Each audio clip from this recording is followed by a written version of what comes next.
أعوذ بالله من الشيطان الرجيم. بسم الله الرحمن الرحيم. تبارك الذي بيده الملك وهو على كل شيء قدير. الذي خلق الموت والحياة ليبلوكم أيكم أحسن عملا وهو العزيز الغفور.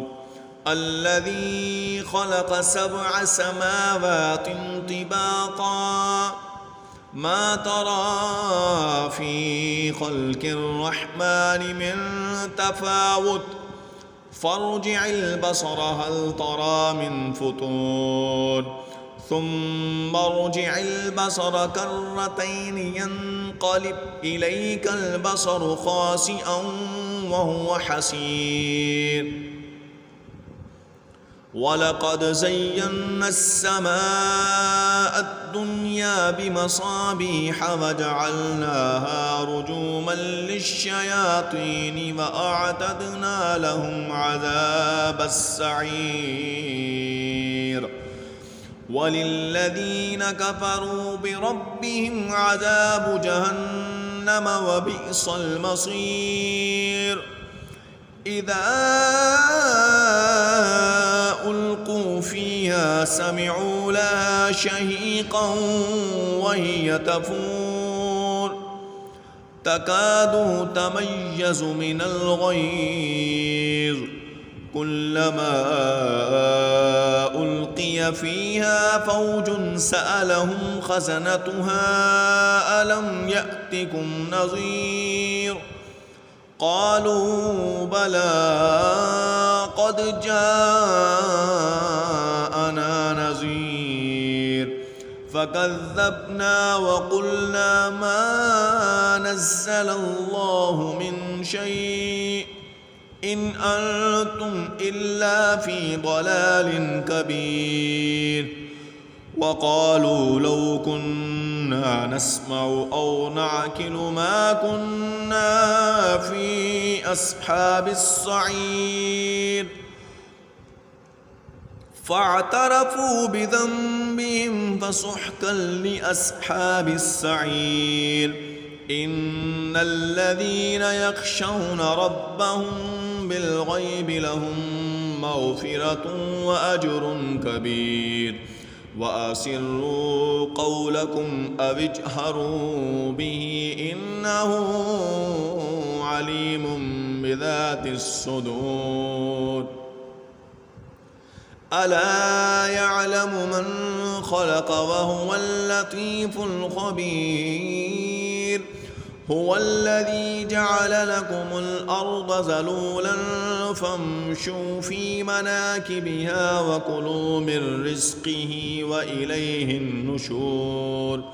أأمنتم من في السماء أن يخسف بكم الأرض فإذا هي تمور أم أمنتم من في السماء أن يرسل عليكم حاسبا فستعلمون كيف نذير. ولقد كذب الذين من قبلهم فكيف كان نكير. أولم يروا إلى الطير فوقهم صافات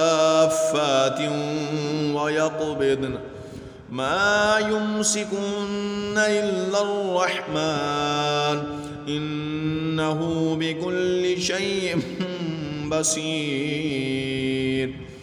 أمن هذا الذي هو جند لكم ينصركم من دون الرحمن إن الكافرون إلا في غرور. أمن هذا الذي يرزقكم إن أمسك رزقه بل لجوا في عتو ونفور. أفمن يمشي مكبا على وجهه أهدى أمن يمشي سويا على صراط مستقيم قل هو الذي ينشأكم وجعل لكم السمع والأبصار والأفئدة قليلا ما تشكرون قل هو الذي ذرأكم في الأرض وإليه تحشرون ويقولون متى هذا الوعد إن كنتم صادقين قل إنما العلم عند الله وإنما أنا نذير مبين فلما رأوه زلفة سيئت وجوه الذين كفروا وقيل هذا الذي كنتم به تدعون قل أرأيتم إن أهلكني الله ومن معي أو رحمنا فمن يجير الكافرين من عذاب أليم قل هو الرحمن آمنا به وعليه توكلنا فستعلمون من هو في ضلال مبين قل أرأيتم إن أصبح ماؤكم غورا فمن يأتيكم بماء